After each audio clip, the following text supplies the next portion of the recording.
If you've been on YouTube recently, then you might have noticed an ad for TEMU popping up in the sponsored segment of a lot of your favorite YouTubers' videos. They specifically like to go over their insanely low prices, especially for big products like the Nintendo Switch. So, what allows TEMU to get away with selling products this cheap? Is it a scam? Are they exploiting workers? What exactly is TEMU and where did they come from? Today, we're going to be taking a deeper look. I was curious when I saw a video for AlphaRad pop up, and in the middle of it was a sponsored section for Temu, which I originally assumed was just a scam. No way they could have these low of prices and not be a scam company, is what I thought. So I decided to take a deeper look into them.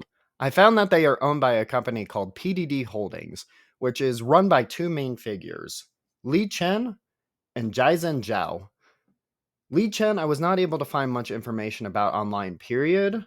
But Jizen Chao has been making a lot of waves in news articles recently, specifically about how their new business model has affected Temu.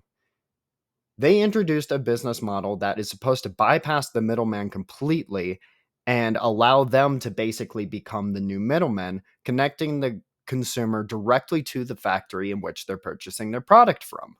And now Time Magazine tells us that Temu is the number one shopping app in both the App Store and the Google Play Store, and it didn't even exist 4 months ago.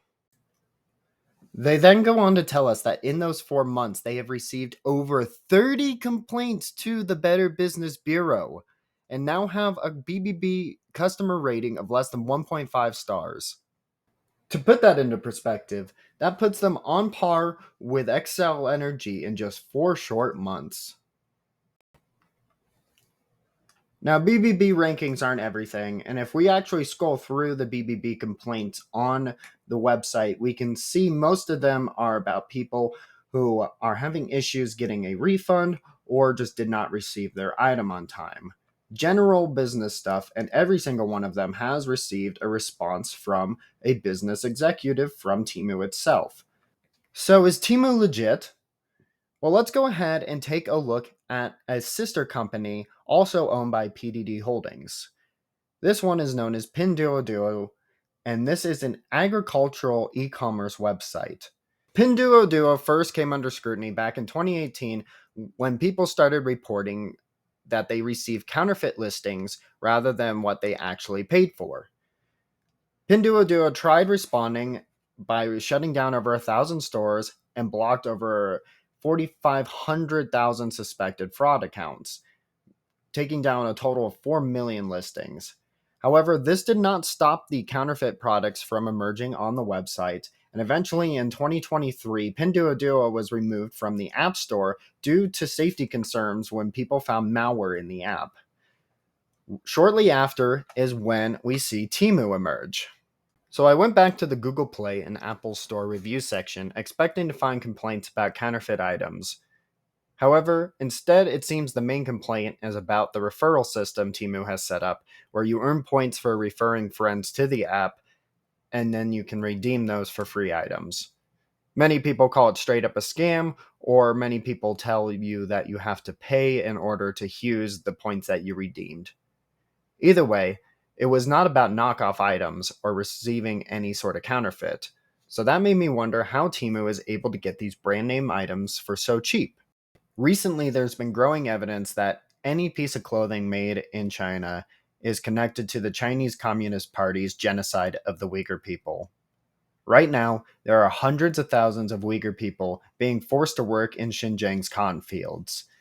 This is how a majority of the cotton is gathered for cloth production in China.